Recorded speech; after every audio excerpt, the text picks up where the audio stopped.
গল্পের নাম লোভী ডাইনি ও সাহসী রাজু। অনেক দিন আগের কথা। শ্যামপুর নামে একটি সুন্দর শান্ত গ্রাম ছিল।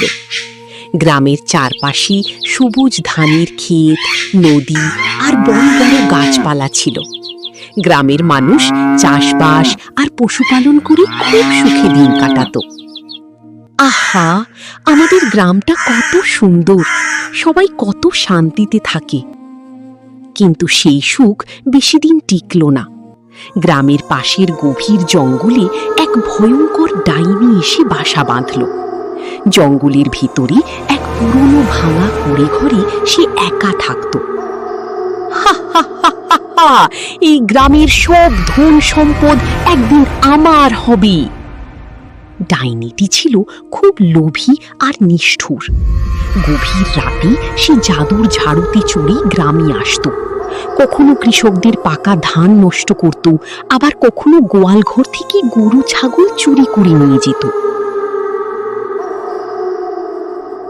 ওরে বাবা, আবার আমাদের ফসল নষ্ট হয়ে গেছে। গত রাতে আমার ছাগলটাও হারিয়ে গেছে।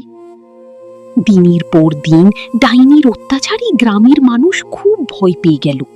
সন্ধ্যা হলেই সবাই ঘরের দরজা বন্ধ করে দিত। কেউ সাহস করে রাতে বাইরে বের হতো না।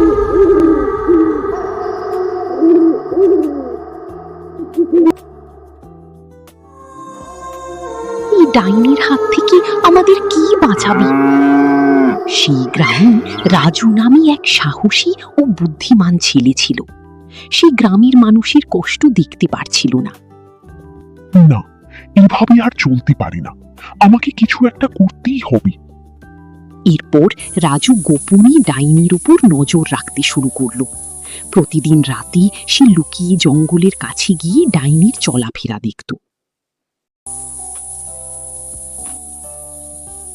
ডাইনির নিশ্চয়ই কোনো দুর্বলতা আছে, সেটা খুঁজে বের করতেই হবে। কয়েকদিন পরই রাজু এক আশ্চর্য কথা জানতে পারল। ডাইনির সব জাদুকরী শক্তি লুকিয়ে আছে একটি নীল কাঁচের পাত্রের মধ্যে। সেই পাত্রটি তার কুড়িঘড়ির ভিতরে লুকানো ছিল। যদি ওই পাত্রটা ভেঙে ফেলতে পারি, তাহলে ডাইনির সব শক্তি শেষ হয়ে যাবে। একদিন পূর্ণিমার রাতে ডাইনি আবার গ্রামে এলো। সে জাদুর ঝাড়ুতে চড়ে চারদিকে ভয় দেখাতে লাগলো। আজ আবার গ্রামের সব খাবার আর পশু আমি নিয়ে যাব। ঠিক সেই সময় রাজু চুপি চুপি জঙ্গলের কুঁড়ে ঘরের দিকে দৌড় দিল। চারপাশে ছিল অন্ধকার আর ঝিঝি পোকার শব্দ। আমাকে ভয় পেলে চলবে না, গ্রামের সবার জন্য আমাকে সাহসী হতে হবে। রাজু ধীরে ধীরে কুঁড়ে ঘরের দরজা খুলল। ঘরের ভেতর ছিল মাকড়সার জাল আর অদ্ভুত সব জাদুর জিনিস। অনেক খোঁজাখুঁজির পর সে এক কোণে নীল রঙের কাঁচের পাত্রটি দেখতে পেল।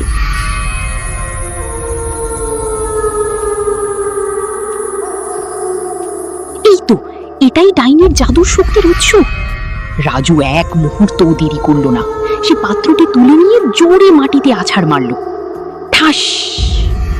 সঙ্গে সঙ্গে নীল আলো চারদিকে ছড়িয়ে পড়ল। একই মুহূর্তে গ্রামে থাকা ডাইনি এক ভয়ঙ্কর চিৎকার করে মাটিতে পড়ে গেল। না, আমার জাদু, আমার শক্তি শেষ হয়ে গেল। ডাইনির শরীর থেকে সব জাদুর শক্তি হারিয়ে গেল। সে এক দুর্বল বৃদ্ধায় পরিণত হলো। এবার আর তুমি গ্রামের কারো ক্ষতি করতে পারবে না। রাজু দ্রুত গ্রামে ফিরে সব ঘটনা গ্রামবাসীদের জানালো। রাজু আমাদের বাঁচিয়েছে, চল সবাই মিলে ডাইনিটাকে তাড়িয়ে দিই। গ্রামের মানুষ লাঠি আর মশাল নিয়ে জঙ্গলের দিকে ছুটে গেল। ভয় পেয়ে ডাইনি জঙ্গল ছেড়ে অনেক দূরে পালিয়ে গেল। আমি আর কখনো এই গ্রামে ফিরবো না। এরপর থেকে শ্যামপুর গ্রামের মানুষ আবার সুখে শান্তিতে বসবাস করতে লাগলো। সবাই রাজুর সাহস আর বুদ্ধির প্রশংসা করত। সাহস আর বুদ্ধি থাকলে কোনো খারাপ শক্তিই জিততে পারে না।